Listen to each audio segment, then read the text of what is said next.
Yeah, I mean, my life right before Eagles Nest was very lonely. It was miserable in a much worse situation than I'd ever been in.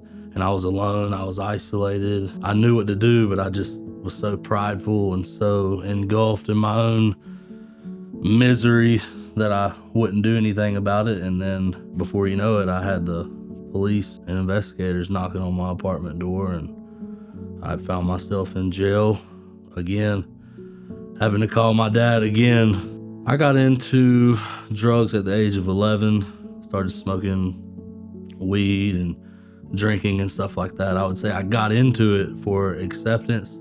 It took a hold of me and I loved it and then never could let it go.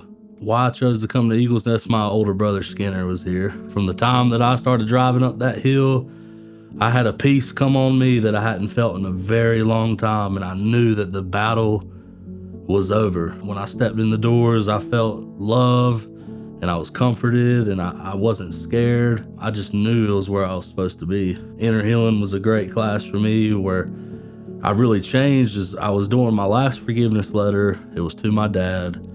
I was reading it, I got through it, and Zach Knowles was the teacher at the time, and thankfully he had the discernment. He was like, I think you need to forgive yourself. And man, he walked me through some prayer, and that's when everything changed, when I learned how to forgive myself and just show some grace for me and realizing that I did deserve it. The only one holding on to the condemnation and all that was me.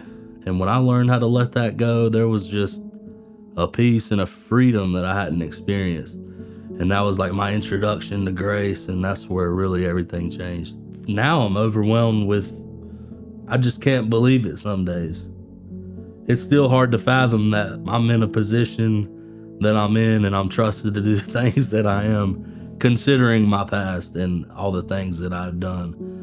And it's just a testament of that grace and forgiveness. That's how we operate here. Every day is a pretty good day. I mean, I wake up, I don't have any anxiety.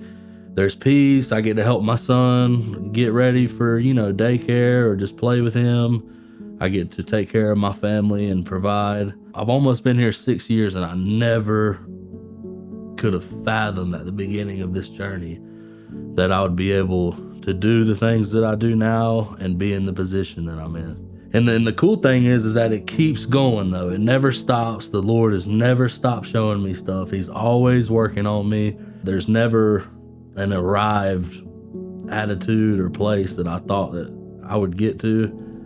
There's always just growth, and that's one of my favorite parts. But I would say my life is significantly better now than it ever has been.